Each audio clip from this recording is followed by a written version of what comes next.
Bab 481. Mengundang begitu tulus. Semua yang terjadi barusan berada di luar dugaan Jerry Yang. Sejujurnya dia sulit mengaitkan Jackie Ye dengan kepala keluarga Ye yang mengirimkan orang untuk membunuh suami Kalista Ye itu.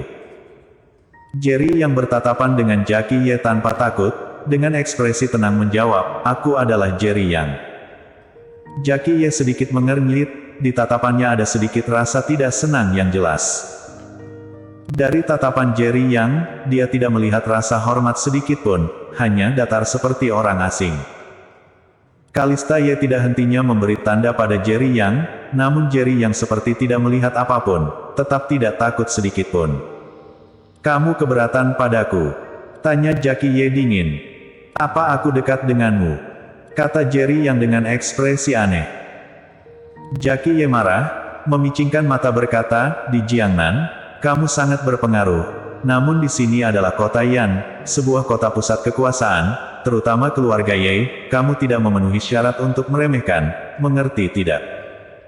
Jelas, dia hanya mengenal semua tentang Jerry Yang dari luar saja.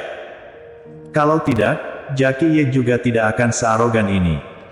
Jerry Yang tertawa, kepala keluarga Ye ingin berkata aku bukanlah apa-apa di kota Yan, begitu.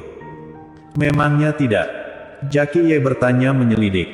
Jerry Yang bersikap percaya diri dan arogan, membuat Jackie Ye sangat tidak nyaman.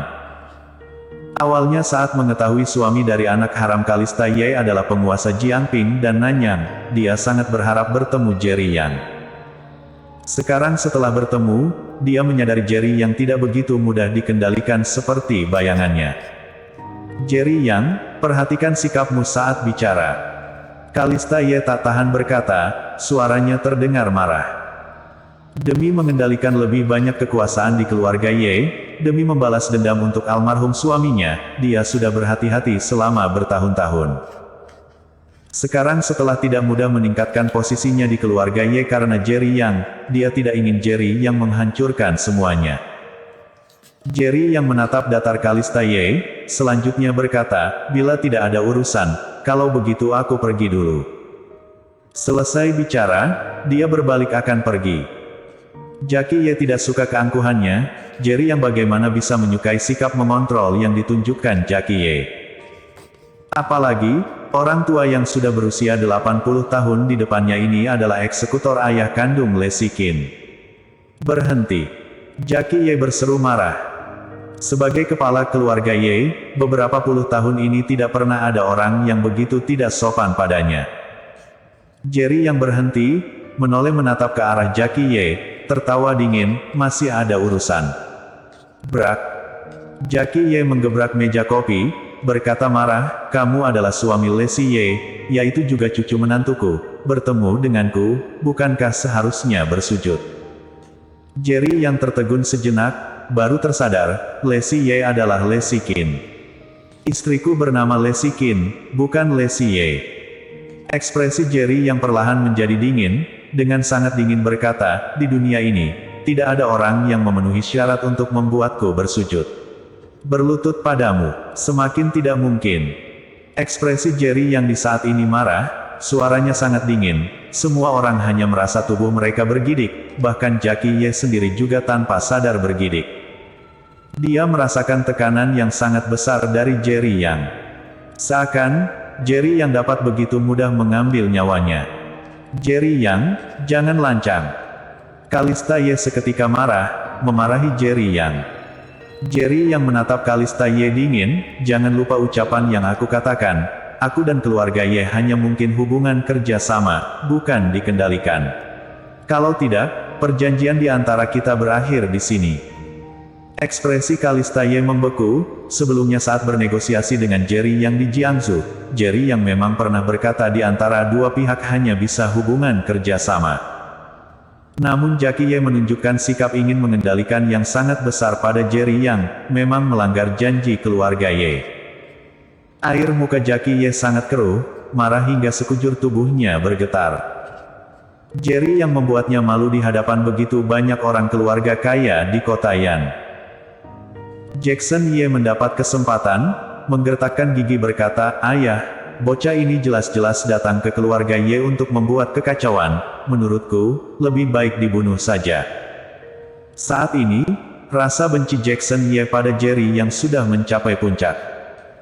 Menurutnya, bila bukan Jerry Yang, bagaimana mungkin dirinya kehilangan posisi penerus. Melihat pemandangan ini, tatapan Fernando Ye yang terus diam samar-samar mengeluarkan sinar gembira. Dia sengaja mengundang Jerry Yang atas nama kepala keluarga Ye untuk datang ke pesta ulang tahun, karena memiliki sebuah rencana jahat. Keluarga Ye sekarang hampir sudah yakin Jackson Ye adalah kepala keluarga berikutnya.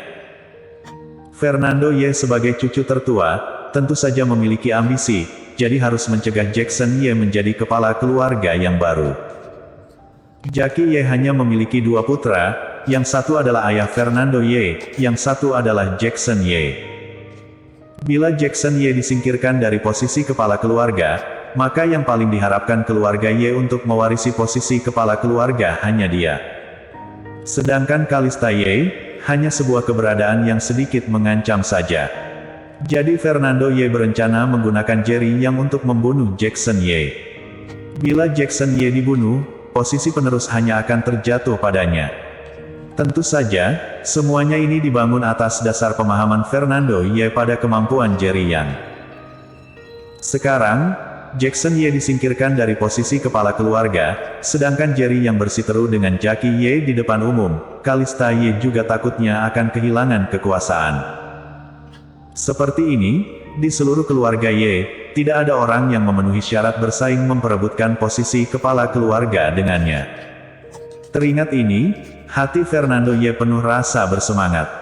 Di saat ini, dia hanya perlu menunggu melihat kekacauan. Anak muda ini terlalu arogan, dia adalah kepala keluarga Ye, beraninya dia marah padanya di depan umum. Benar, bagaimanapun dia adalah cucu menantu kepala keluarga Ye, barusan bila bukan karena kepala keluarga Ye, dia sudah dibunuh Jackson Ye bukan? Apa kamu tidak mendengarnya? Dia adalah penguasa Jiangping dan Nanyang, tinggal lama di tempat sempit itu, pandangannya juga menjadi sempit. Kepala keluarga Ye, takutnya tidak akan begitu mudah melepaskannya. Para tamu yang datang ke pesta ulang tahun, juga bergumam dengan suara pelan. Ekspresi Jackie Ye berubah-ubah, juga tidak bicara, menatap Jerry Yang seperti itu saja. Beberapa saat kemudian, baru berkata, "Sudahlah. Tidak peduli bagaimanapun, kamu adalah cucu menantuku. Hari ini adalah pesta ulang tahun ke-80 tahunku, kamu tidak mungkin menolak bukan?" Perubahan sikap Jackie Ye yang berubah tiba-tiba membuat Jerry Yang sedikit terkejut. Dia tidak ingin berhubungan dengan orang keluarga Ye, namun tidak peduli bagaimanapun, ini juga keluarga Lesikin. Sedangkan dia juga hanya mengetahui kematian ayah kandung Lesikin dari mulut Kalista Ye saja, sedangkan bagaimana kenyataan sebenarnya, dia belum memastikan. Walaupun ingin membalas dendam untuk ayah kandung Lesikin, maka paling sedikit juga harus menunggu setelah mengetahui semua kenyataannya. Karena kepala keluarga Ye mengundang begitu tulus, maka aku lebih baik patuh. Jerry Yang tiba-tiba tertawa, berbalik duduk di meja yang paling dekat dengan Jackie Ye. Semua orang terlihat heran. Dua orang yang barusan masih bersiteru, sekarang berencana berbaikan. Kalista Ye, sekarang kamu atur orang pergi ke Jiangsu, pergi jemput cucuku, sudah lama sekeluarga tidak berkumpul. Setelah Jerry Yang duduk, Jackie Ye tiba-tiba menyuruh Kalista Ye. Begitu ucapan Jackie Ye ini keluar, raut wajah Jerry Yang seketika menjadi marah. Bersambung.